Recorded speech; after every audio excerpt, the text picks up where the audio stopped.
महात्मा गांधी का जीवन परिचय। महात्मा गांधी भारतीय इतिहास के एक ऐसे व्यक्ति हैं जिन्होंने देशहित के लिए अंतिम सांस तक लड़ाई लड़ी। वह आज़ादी के आंदोलन के एक ऐसे नेता थे जिन्होंने अहिंसा के मार्ग पर चलते हुए अंग्रेजी शासकों के नाक में दम कर दिया था।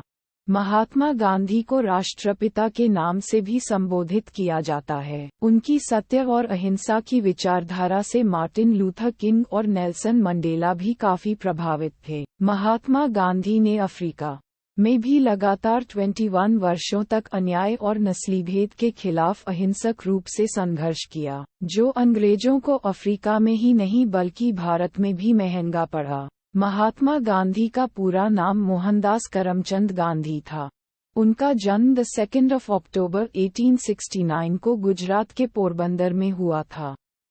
उनके पिता का नाम करमचंद्र गांधी था, जो ब्रिटिश राज के समय काठियावाड़ की एक छोटी सी रियासत के दीवान थे। महात्मा गांधी का विवाह महज 13 साल की उम्र में कस्तूरबा गांधी के साथ हो गया था। विवाह के 2 साल बाद गांधी जी के पिता का निधन हो गया और पिता की मृत्यु के ठीक 1 साल बाद उनकी पहली संतान हुई, लेकिन दुर्भाग्यवश जन्म के कुछ समय बाद ही उसकी मृत्यु हो गई।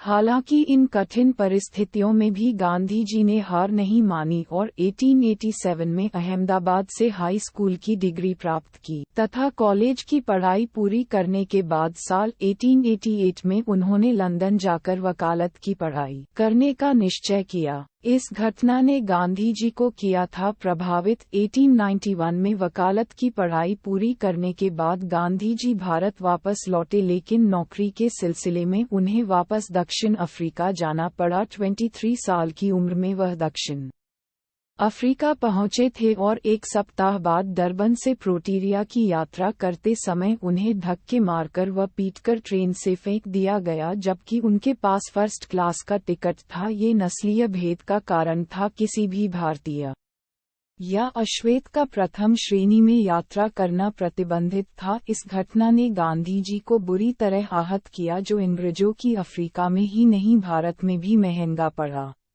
स्वतंत्रता संग्राम में गांधी जी का योगदान। 1915 में गांधी जी दक्षिण अफ्रीका से भारत लौटे थे और अपने गुरु गोपाल कृष्ण गोखले के साथ इंडियन नेशनल कांग्रेस में शामिल हुए। इस दौरान भारत गुलामी की जंजीरों से जकड़ा हुआ था और किसी एक ऐसे व्यक्ति की आवश्यकता थी जो स्वतंत्रता आंदोलन को एक नई दिशा दे सके। गोपाल कृष्ण गोखले ने उन्हें देश की नब्ज को समझने का सुझाव दिया। गांधी जी ने देश के हालात को समझने के लिए भारत भ्रमण की योजना बनाई, जिससे देश की नब्ज को जान सकें और लोगों से जुड़ सकें। उन्होंने असहयोग आंदोलन, सविनय अवज्ञा आंदोलन, भारत छोड़ो आंदोलन का भी नेतृत्व किया था। देश की स्वतंत्रता में गांधी जी के योगदान को शब्दों में नहीं मापा जा सकता। उन्होंने अन्य स्वतंत्रता सेनानियों के साथ मिलकर अंग्रेजों को भारत छोड़ने के लिए मजबूर किया था।